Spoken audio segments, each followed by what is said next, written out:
This is Inside Yale Football, brought to you by Yale All Access. We're joined now by Yale senior running back Alex Thomas here on Inside Yale Football. And Alex, it's the start of your senior season. You've been running in this state for a long time. You're from nearby Ansonia, and you've transitioned so well here to Yale. Talk about what's going through your mind as you get ready for these final 10 games of your Yale career. I don't know. It's a bunch of mixed feelings. It's a little sad that this part of my football career is over here at Yale.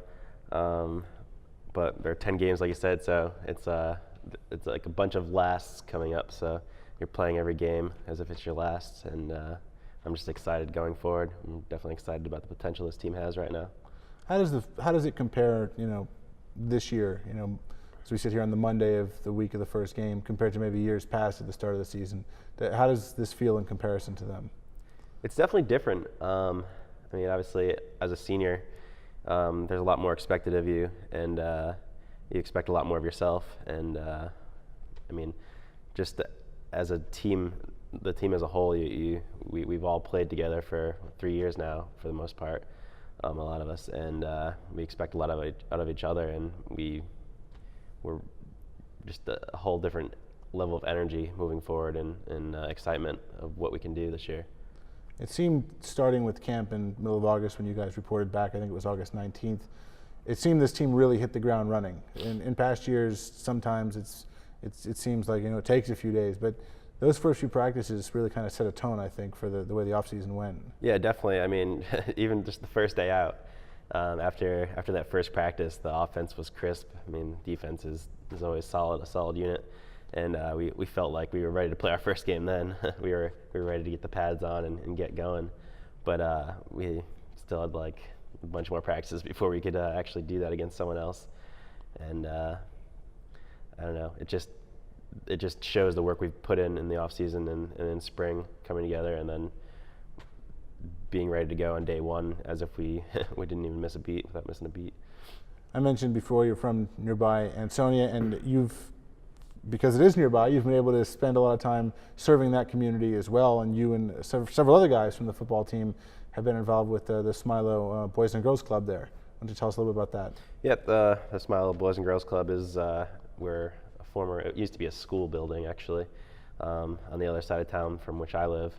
And yeah, a few of us football players last year went during the season to the building, and I think it was twice a week.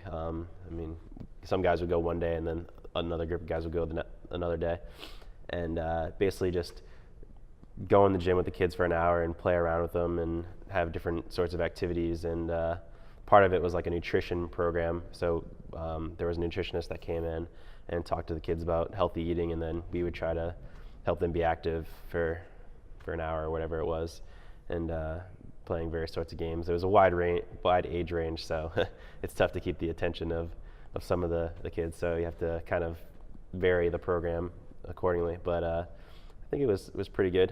Hoping to get a chance to do something similar again in the upcoming weeks or so. As your senior year here at Yale, from both the football and more global perspective, how has the experience been? How has it stacked up to what you thought it might have been when you entered, 3 or 4 years ago? A lot more challenging than I had anticipated coming in, but nothing worthwhile is ever easy. So it's definitely, at this point, it's definitely began to exceed my expectations. Yale is a great place, as many people know.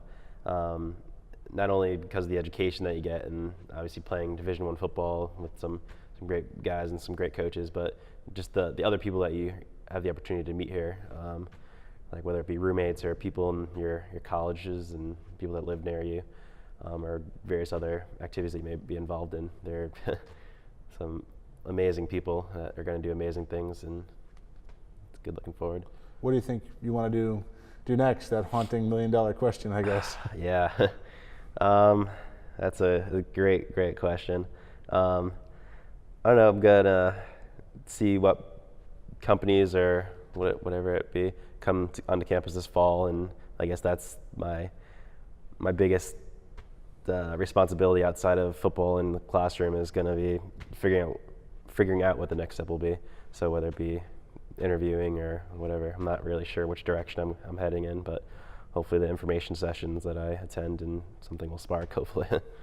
Well, last year we had you on the show and you were sporting the train in your hair. Why don't you tell us about the genesis of the nickname?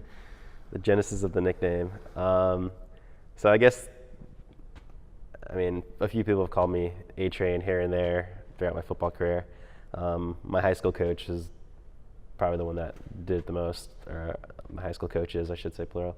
And then here, obviously, some people call me A-Train or Train, whatever it be, and I just went with it. I've always had a place in my heart for trains, so there are Bible verses that correspond, like religion and whatnot, for training and training mentally, physically, and spiritually, whatnot. So it's a good word, and it's a good reminder. So last year I did it on my hair. I ended up getting a tattoo that says Train this summer, actually, as a way to remind. But I figured I'd go for a more professional look this year. Probably help with those information sessions. Yeah, exactly. Well, we're so glad you took some time out on a busy game week to join us, and look forward to watching an outstanding senior season. Sounds good. I'm looking forward to it. All right, that's Yale senior running back Alex Thomas.